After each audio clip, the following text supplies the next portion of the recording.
Estamos de regreso ya y queremos saludar al señor doctor Esteban Ron, director de la Escuela de Derecho de la Universidad Internacional, y al doctor Gabriel Hidalgo, analista político y catedrático. A los dos, muchas gracias por acompañarnos, un gusto saludarles.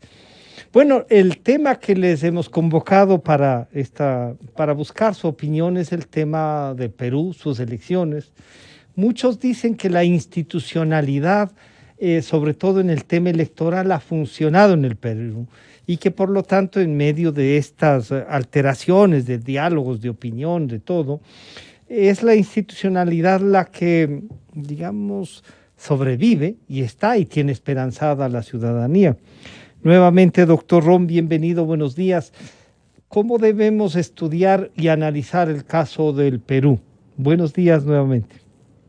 Buenos días, Francisco. Muchas gracias por la invitación. Buenos días también a Gabriel, a directo amigo. Gusto coincidir contigo en estos espacios. Bueno, ¿cómo debemos analizar el problema de Perú? Estamos en un sistema electoral y democrático complejo, ¿sí? Si nosotros hacemos un parangón, una comparación con el Ecuador, inclusive el sistema institucional es mucho más complejo que el nuestro, ¿sí? Es mucho más enredado. Recordemos que los sistemas electorales tienen dos componentes, uno de administración y uno jurisdiccional. El de administración u organización es el que tiene que ser toda la organización del proceso electoral. Hagamos un símil con el Consejo Nacional Electoral. Eso es lo que realiza, pues, la OMPE. Ya. El Jurado Nacional de Elecciones de Perú, respectivamente, y el RENIEC, que es un equivalente al registro civil, pero es parte del poder electoral en el Perú, ¿sí? ¿Qué es lo que pasa? Que los sistemas de reclamación que existen en este momento en el Perú son mucho más trabados que los que nosotros tenemos en el Ecuador. Y de hecho, aparte de la complejidad del sistema electoral, también existen, inclusive se les ha denominado como tal ciertos analistas políticos peruanos, 4 estrategias para tratar de cambiar los resultados electorales a través de figuras políticas y figuras jurídicas e inclusive presiones de carácter social, mediático y profesional para no poder o para no otorgar este triunfo pues al candidato Pedro Castillo. Entonces, en primer lugar, analizamos complejidad institucional. Es un factor estatal bastante desadecuado y que no hace que funcione el proceso electoral porque las trabas postelectorales, reclamaciones, nulidades e impugnaciones son bastante complejas y en este caso el Jurado Nacional de Elecciones y los jurados de primera instancia todavía no logran resolver. Y por otro lado, la polarización de carácter político-social. ¿Qué es lo que sucede?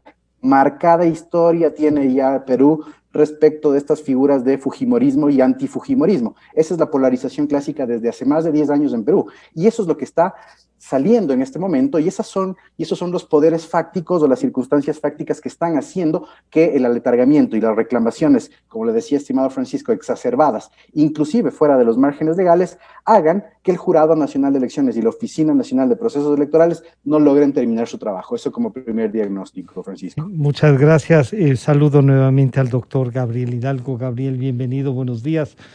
Bueno, si bien esto es complejo, algunos resaltan de que sí es una buena opción. Claro, este entramado que nos dice el doctor Ron, doctor Hidalgo, nos lleva a pensar en que no hay pues entonces sistemas electorales perfectos, pero sí hay unos que nos garantizan más y otros, digamos, que lo que permiten es que sean las resoluciones políticas y no los votos. Bienvenido, Gabriel, buenos días. El micrófono, por favor, Gabriel.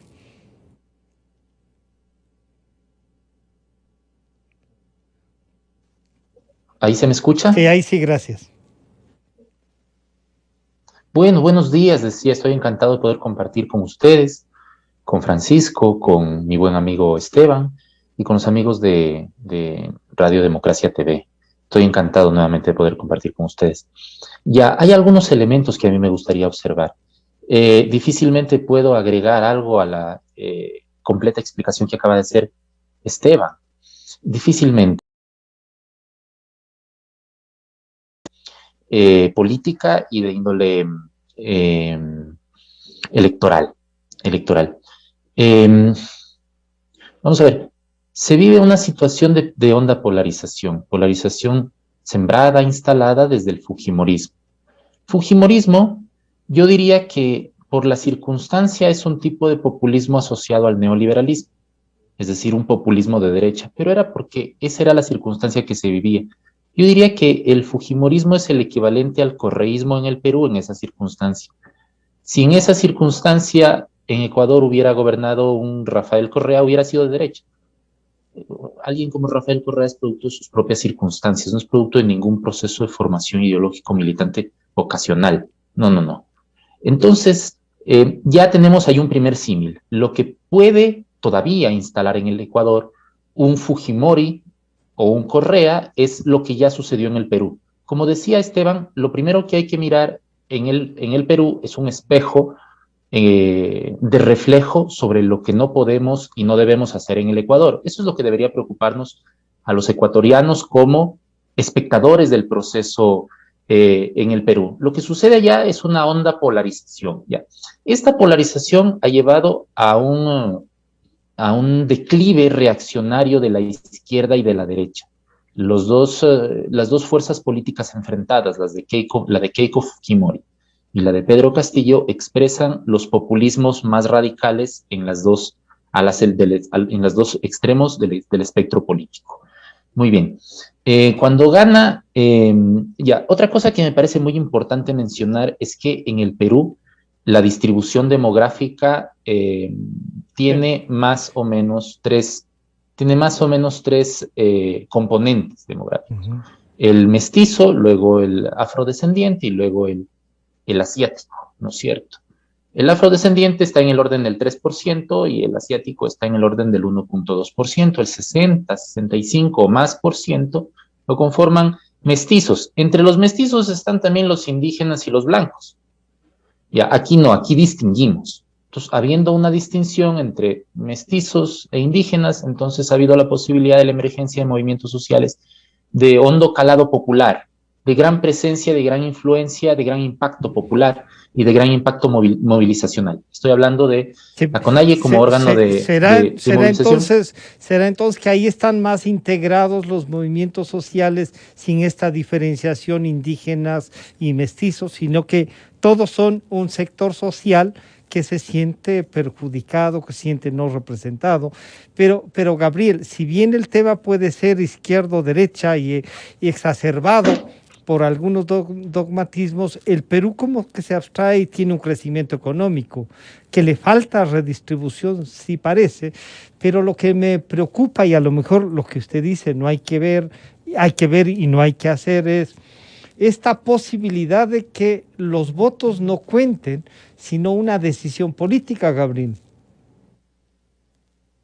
Sí, exactamente. Tal vez estoy extendiéndome mucho, voy a ser muchísimo más directo. Parece que estoy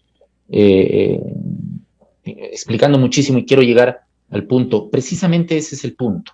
El punto es que allá no hubo lo que aquí, un octubre, que coincide con un octubre de 2019, que coincide con protestas actuales y contemporáneas de la época, quiero decir, con Colombia, con México, con Chile especialmente. Allá el fenómeno popular se expresa electoralmente. ¿Qué es lo que trato de decir? Que hay un gran sector no polarizado que confía en una nueva apuesta política. ¿Cuál es el problema con esta apuesta política? Que esta apuesta política apuesta también por el bolivarianismo, ¿no? Por el socialismo del siglo XXI, por instalar una nueva constituyente, por tener una nueva constitución, por renovar todas las instituciones, y eso, como vimos aquí en Ecuador y se ha visto en otros países de la región, es un problema para las instituciones, es un problema para la democracia y es un problema para la sociedad. ¿Cuál es la otra opción? Y con esto termino. ¿Cuál es la otra opción? Apostar por el otro polo, el otro extremo. Como decía Esteban, aquí hay dos polos que se están enfrentando y ahora se están enfrentando en el plano de las instituciones, es decir, los sectores antiinstitucionales, aquellos que están impugnando permanentemente a las instituciones y descalificándolas, buscan el espacio de las instituciones precisamente para destruirlas. Y claro, entonces ahí, Esteban, el tema es si las instituciones pueden resolver y pueden ser lo suficientemente sólidas. Ahí sería entonces, según, y además como reafirma Gabriel, que es la institucionalidad la que nos puede llevar. En el Perú, en este entramado que ustedes han analizado, ¿se puede tener un presidente que no haya ganado las elecciones o uno en el que, porque uno dice, usted me ha hecho fraude en estos sectores y otros dicen, no, usted está contando mal los votos, usted no tiene estos votos? Y claro, en el Ecuador una resolución así podría traernos más problemas, pero depende de la fortaleza institucional, Esteban. Sí, definitivamente, a pesar de que existe esta dispersión en tres organismos en el poder electoral en el Perú, creo que existe un reconocimiento de la institucionalidad en virtud de estas maniobras paralegales o para jurisdiccionales que han tratado de tomar ciertas fuerzas políticas en el Perú y que han sido aguantadas por parte de la institucionalidad en ese sentido. Inclusive han tenido sus resoluciones jurisdiccionales del Jurado Nacional de Elecciones bastante fuertes que han hecho que Fuerza Popular, a través de las reclamaciones, como que dé un paso hacia atrás, porque han presentado un sinnúmero de actas, casi 900 actas de reclamaciones, dándole paso solo a 160. Entonces, como que están tratando de dar una eficacia resolutoria a partir del Jurado Nacional de Elecciones. Sin embargo, y justo conversaba con un directo amigo peruano para prepararme para la entrevista el día de ayer, y ¿qué es lo que me decía él? Que dentro de los poderes fácticos que se los denomina en el Perú, esa es la denominación inclusive bastante parecida a la que nosotros tenemos en el Ecuador, existen tres estrategias plenamente identificadas justamente para trabar que Perú Libre a través de Pedro Castillo llegue o al menos empiece el proceso de legitimación de la elección. La estrategia, una estrategia de carácter jurídica que es plenamente identificada, es que Fuerza Popular y Keiko Fujimori está plenamente auspiciada por las firmas legales más importantes de Lima Metropolitana, un esfuerzo de al menos adhesión de tres importantes firmas jurídicas como le decía, de Lima Metropolitana para tratar de realizar estos recursos de impugnación y de nulidad de las elecciones. Un segundo, y que inclusive vemos que está en un proceso de transformación, es la presión mediática. A diferencia de lo que nosotros podemos sentir o vivir en el Ecuador, existe en Perú una polarización de medios de comunicación bastante marcada, pero eso se ha ido rompiendo poco a poco. Me refiero a bastante marcada en el sentido de fujimorismo, antifujimorismo, derecha liberal y tal vez izquierda, inclusive se habla de medios de corte comunista, pero ¿qué es lo que ha pasado? El principal medio de comunicación en prensa escrita y que también es dueño me parece, de dos cadenas televisivas en Perú, que es El Comercio PE, ha señalado ya a través de sus líneas editoriales que el conflicto electoral que está o que se aisló de las urnas y que tiene un tinte de carácter jurídico político ya tiene que ser resuelto en virtud de la legalidad. Y finalmente, la sociedad civil, que se podría decir que está auspiciando o tratando de auspiciar a Keiko, también ha tomado bastante fuerza. Tenemos que, por ejemplo, las Fuerzas Armadas, que a pesar de no tener una beligerancia, mismo esquema que en el Ecuador, ya se han pronunciado a favor de Keiko Fujimori. Un gremio de jubilados también, e inclusive la academia está tratando de interceder en el proceso electoral. El rector de la Universidad San Marcos de Perú, la universidad pública más antigua que tiene Perú, está presentando un recurso de anulación de todas las elecciones. Entonces sí podemos ver una lucha fáctica que se está tratando de dar contra la institucionalidad y contra la figura del propio Perú Libre. Ahora, existen otros condicionamientos. Se ha dicho que Pedro Castillo tendrá que aislarse de ciertas estructuras internas de Perú Libre para que efectivamente se pueda reconocer esta legitimidad una vez que él llega al poder. Que eso también está mal, porque condicionar a un mandatario sobre la base de la ideología o la estructura política partidaria de la cual debe gobernar. Exactamente. Entonces yo creo que ese es el proceso. Y para finalizar la intervención, estimado Francisco, creo que hay un hartazgo, y ya se siente un hartazgo de la sociedad en general en Perú, de este dilema de si Castillo es o no el presidente. ¿Por qué? Él ya se autoproclamó, eso ya pasó también en las elecciones del 2016, cuando PPK se proclamó y hubo el reconocimiento de la propia Keiko Fujimori, pero él ya se autoproclamó. Lo que falta es el reconocimiento. Inmediato, sí, claro. Pero la diferencia, pero aquí estamos hablando de 46,000 votos de diferencia y que devienen de la ruralidad. Entonces, en ese sentido, todavía cuesta un poquito, pero viendo un poquito las líneas editoriales de los medios de comunicación peruanos, se ve un hartazgo de la sociedad y que ya no les interesa ni siquiera seguir apoyando a Keiko. La marcha del 1 millón de limeños se vio reducida a 1 millón a escala nacional. Entonces, ni siquiera eso, ya no tiene poder de convocatoria y eso le hace mal a la democracia. Me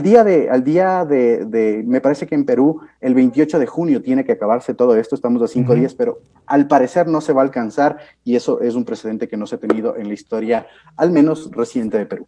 Claro, Gabriel, entonces, esta decisión que puede ser, uno diría en los Estados Unidos que el presidente gane en votos y que después los votos electorales le den a otro la presidencia, es así, porque así está estructurada lo jurídicamente, digamos, de este país. Pero acá en el Perú puede tener un mensaje de que hay un grupo que, como ha dicho Esteban, no está dispuesto entonces a cambiar el modelo, y lo que también la gente está harta es de que políticamente se manipulen y no se responda lo que deben responder, porque si no hay algún modelo que nos atropella, acá hemos tenido 14 años uno, y que se van legitimando, ¿no? En Nicaragua vemos, se quieren legitimar a costa de cárceles. Y esto tiene que tener una respuesta entonces, Gabriel. Bueno, es cierto, en Perú se vive una tragedia institucional. La crisis de las instituciones se traduce en una crisis de representatividad. La gente no confía en las instituciones y no confía en las instituciones que tienen a cargo el control electoral. En una reciente encuesta de Ipsos se muestra que Ipsos Perú, se muestra que un 85% de los electores de Keiko Fujimori cree que hubo fraude. Pero atención con este número, un 50% de electores del ganador de Pedro Castillo creen que hubo fraude. Es decir, cualquiera de ambos. Yo me temo que puede ser Castillo, me temo mucho que puede ser Castillo y que la institucionalidad termine atribuyendo el poder a Castillo. Creen que hubo fraude. Es decir, mucha gente no confía en sus instituciones, no confía en las instituciones que acaba de mencionar Esteban, jurisdiccionales y administrativas, y creen que hubo fraude. Es decir, el presidente que se posesione, acabo de decir, creo que puede ser, o mucho me temo que pueda ser Castillo, puede ser un presidente que entre plenamente deslegitimado. ¿Qué ha sucedido recientemente con los presidentes? ¿Qué ha sucedido? Que han sido sucedidos. Y han sido sucedidos porque no han gozado de la legitimidad popular para el ejercicio de sus cargos o no han gozado del apoyo legislativo. ¿Cómo se compone el Congreso del Perú? Está formado por 10 fuerzas políticas, 5 de las cuales concentran el 80% de la representación. Esto no expresa la votación equivalente en las presidenciales, porque fueron igualmente 10 candidatos a la presidencia, pero 5 de los cuales concentran el 50% de la votación. Es decir, hay una progresión. La propia Keiko Fujimori llega a la segunda vuelta con el 13% de los votos y Castillo con el 18%. Bastante más, pero la diferencia se equipara en el balotaje. Una enorme fragmentación del voto, pero además también una honda fragmentación de la representación en el Congreso.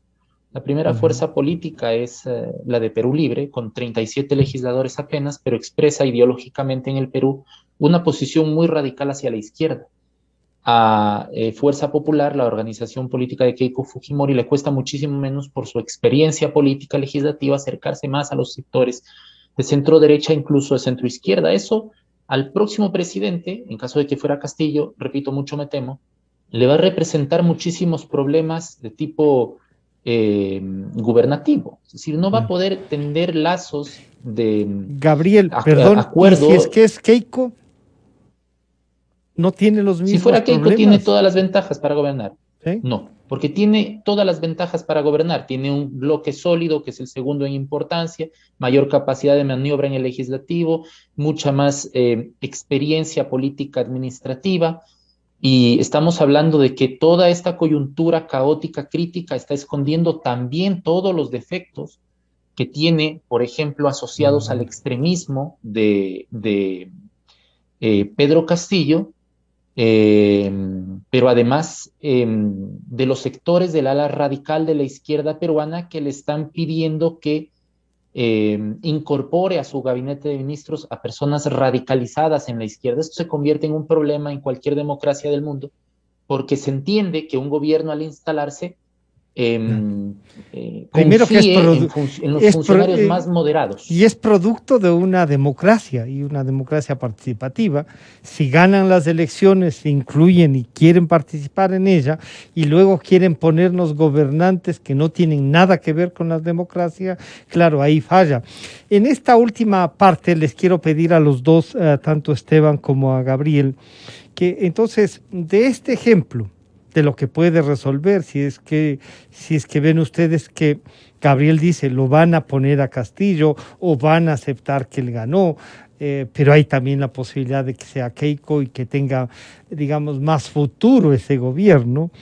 De lo que ustedes ven en el Perú, deberíamos aprender los ecuatorianos para reformar lo que tenemos, para reafirmar. ¿Cuál sería esto? Y si ven, y ahí Gabriel ya nos ha dicho, pero no sé si Esteban ve que es el señor Castillo, Pedro Castillo, el que se consolida en el Perú, pero que tendrá más dificultades, o a su vez se consolidará más ya asumiendo el poder y someterá y se convertirá en otro Chávez, otro Correa, otro Ortega, ¿no? Esteban. En ese sentido, estimado Francisco, Gabriel, yo creo que en el caso de Pedro Castillo y de Keiko Fujimori, los dos tienen bastantes desafectos, y no solo desafectos de carácter social, sino también dentro de los propios sistemas gubernativos. Sí, comparto con Gabriel en el sentido de que Pedro Castillo va a tener una ardua tarea por el contrapeso que existirá en el Congreso, en el legislativo peruano, debido a esta polarización que ya Gabriela señaló, y que en ese sentido además Pedro Castillo sí tiene una manifiesta falta de capacidad administrativa en lo que puede ser el gerenciamiento del Estado o el ejercicio del poder. De hecho, Pedro Castillo ha señalado que él no va a develar a su gabinete hasta que no gane las elecciones, porque los van a juzgar, prejuzgar y demás. Inclusive tiene un término específico que no se me viene a la mente en este momento, estimado Francisco, pero es parte del escrutinio social que hacen o los ciudadanos a un gabinete. Entonces, ahí tenemos un grave déficit de lo que puede generar en virtud de la confianza, efectividad y eficacia de lo que va a ser el periodo ya de gobernanza. Y por otro lado, Keiko Fujimori, recordemos que ella también se encuentra en medio de un proceso de investigación penal, ¿sí? Keiko Fujimori, de hecho, tuvo una especie de licencia sobre la base de estas candidaturas. Como algunos candidatos nuestros y algunas autoridades. Lo mismo que pasó acá, exactamente. Claro, sí. Así es, estimado Francisco. Pero inclusive Keiko Fujimori tiene un tema mucho más complejo, porque de hecho ella tenía una restricción de no reunirse con los testigos del proceso de lavado de activos por el financiamiento de las campañas políticas previas de ella, y ella se ha reunido, ¿sí? Y eso da mucho que ver. De hecho, que una candidata tenga en este momento un proceso de investigación de carácter penal sobre la base de un supuesto delito cometido en las anteriores elecciones, que es el lavado de activos para financiar la política, la campaña política, es bastante grave. Entonces, en ese sentido, también se puede dar una falta de gobernanza ulterior por parte de Keiko Fujimori. ¿Qué nos queda aprender a nosotros como ecuatorianos y hacer un parangón de lo que puede pasar? Y aprovechando el momento de coyuntura, vi que en la Asamblea Nacional, inclusive la consejera Nájera del Consejo Nacional Electoral quiere hacer una propuesta de reforma al Código de la Democracia. Nosotros sí tenemos que hacer una reestructura urgente del sistema de partidos políticos. No es un ejemplo positivo el que Perú nos da, de hecho es una reproducción de lo que nosotros tenemos acá y inclusive más complejo, evitar la polarización y hacer que las estructuras político-partidarias definitivamente respondan y correspondan a las necesidades de carácter social y políticas que nosotros tenemos en este momento, porque ya vemos que la dispersión que tiene Perú de 17 organizaciones, perdón, me parece que son 22 organizaciones políticas por las alianzas que participaron para estas elecciones, devienen de esta falta de control institucional por parte de la Oficina Nacional de Procesos Electorales de la OMPE, igual al CNE acá. El Consejo Nacional Electoral tiene que ser mucho más estricto en sus controles de fiscalización respecto de la actividad de las estructuras político-partidarias. Y definitivamente se tiene que ya echar mano de estas estructuras político-partidarias respecto de dos cosas. Una, institucionalización, y lo que es también la formación de los cuadros políticos y el tema ético. Ya vemos, estimado Francisco, el descalabro que tenemos en este momento en la Asamblea y las discusiones que tenemos en este momento en la Asamblea respecto de esta supuesta disidencia de ciertos asambleístas electos que están fluctuando entre bloques y se les quiere realizar procesos de, bueno, no es juzgamiento, pero de control ético dentro de lo mismo. Yo creo que del ejemplo negativo podemos aprender. Y tampoco vamos a complicar el sistema institucional electoral del Ecuador y hacerlo tan complejo como el de Perú, porque realmente nuestra institucionalidad actual no va a poder aguantar un cambio tan, no sé, un cambio tan complejo y un cambio que tiene tantas entredichas. Entonces yo creo que Perú podría ser un ejemplo desde lo negativo, tal vez en ese sentido, estimado Francisco. Gracias, Esteban. Gabriel, lo que nos acaba de decir Esteban es sí, el Ecuador necesita una reforma, el Perú va a tener que enfrentar, como usted ha dicho, dos presidentes que tendrán que buscar cómo legitimarse, cualquiera de los dos a los que, digamos, resulte jurídicamente como consecuencia. Y que, claro, el tema de los partidos políticos, algo que con usted hemos conversado tantas veces, en estos últimos tiempos. Claro, que los legisladores o los asambleístas actuales estén en uno u otro lado, uno dice no es novedad porque muchos así lo decían, soy candidato pero yo no soy político, he aceptado, estoy aquí por un poco más ayudarles a que construyan, o sea, no, estaban haciéndoles un favor a otros. Bueno, pero ya están electos, no responden a los partidos y entonces, claro, lo que ha dicho Esteban es indispensable, la institucionalidad. ¿Salvará eso en el Perú y nos invita a reforzarnos aquí en el Ecuador, como dice Esteban, Gabriel? Sí, hay que apostar por la institucionalidad, hay que apostar por los partidos, institucionalidad de la política, institucionalidad de la democracia, institucionalidad de los partidos, hay que apostar por los partidos políticos, hay que apostar por una reforma que fortalezca a los partidos políticos.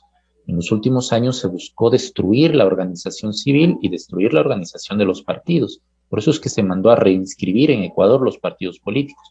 Por eso es que se estatizó la participación ciudadana en un órgano que es absolutamente inservible, que hay que derogarlo cuanto antes, que su derogación está siendo permanentemente postergada seguramente por negociaciones políticas.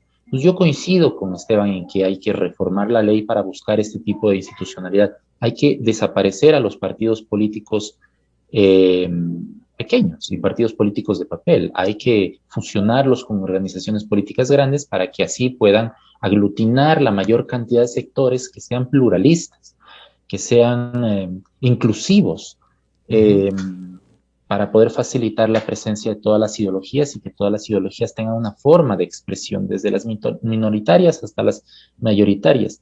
Pero, ¿de qué forma podemos vernos entonces en el Perú?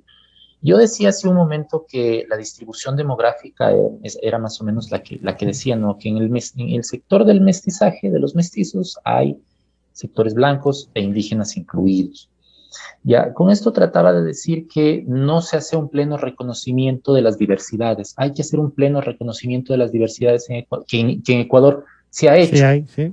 La ventaja en el Perú es que ahí los problemas se están resolviendo electoralmente. La desventaja es que la institucionalidad tal vez no tenga la capacidad de poder proveer los mecanismos de alivio de esas disputas, de esos conflictos, para poder evitar un...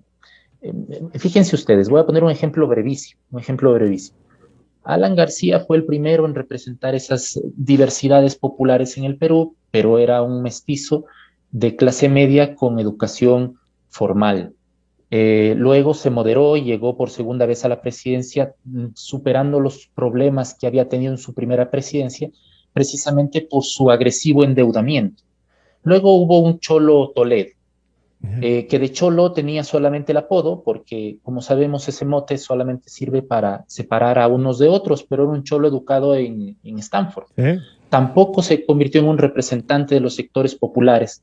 Y luego apareció un Ollanta Humala, que hablaba en el mismo tono que Hugo Chávez, pero era un militar con trayectoria militar, con respeto en las filas militares, que había luchado en contra de Sendero Luminoso. Ahora tenemos el populista perfecto.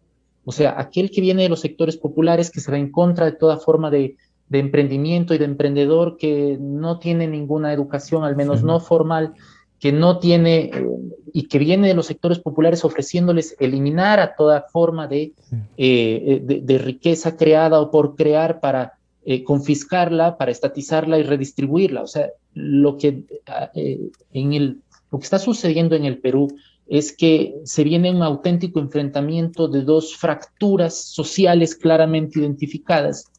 Y como espejo en el Ecuador deberíamos mirar que ese tipo de apuestas son nocivas. Yo diría que a lo primero que tenemos que renunciar, irresponsables, hay que renunciar al populismo, hay que renunciar a la demagogia, hay que renunciar, como decía Esteban, a la polarización. Populismo, demagogia y polarización, que es la oferta que hacen permanentemente los sectores equivalentes al fujimorismo en Ecuador, que son, digamos, los sectores asociados al correísmo. Yo no le tendría mucho miedo al desfile de independientes, los candidatos que se independizan y que se van. Eso suele pasar con los gobiernos de minoría. Es normal que pase eso con los gobiernos de minoría. Yo le tendría muchísimo más miedo a los sectores antidemocráticos en la Asamblea, que como en el Perú también podrían estar trabajando por perpetrar en el Ecuador un golpe de Estado palaciego. Y se juntan, claro, y se juntan ahí. Y se juntan para eso, para desestabilizar. Lo que entonces queda es radicalizar la democracia. Y en esa radicalización ustedes han encontrado que hay que hacer partidos, instituciones realmente representativas, no dispersar más. Esteban, muchísimas gracias. Gabriel, muchas gracias por compartir estas reflexiones. Estaremos en contacto. Es bueno seguir este tratamiento y que además la academia se involucre en el debate. Por suerte ustedes siempre han demostrado esa predisposición para ayudarnos a los medios. Muchísimas gracias, Gabriel. Muchas gracias, Esteban. Han estado con nosotros el doctor Esteban Ron, director de la Escuela de Derecho de la Universidad Internacional del Ecuador, y el doctor Gabriel Hidalgo, analista y catedrático. Con esto estamos terminando la revista de opinión el día de hoy. Nos encontramos mañana. Muchísimas gracias. Aportamos contexto a las noticias. Analizamos a fondo la realidad. Usted ve y escucha. La revista de opinión Democracia. Periodismo de verdad. Este es el microinformativo del momento. Ecuador carece de normativas de construcción estandarizadas.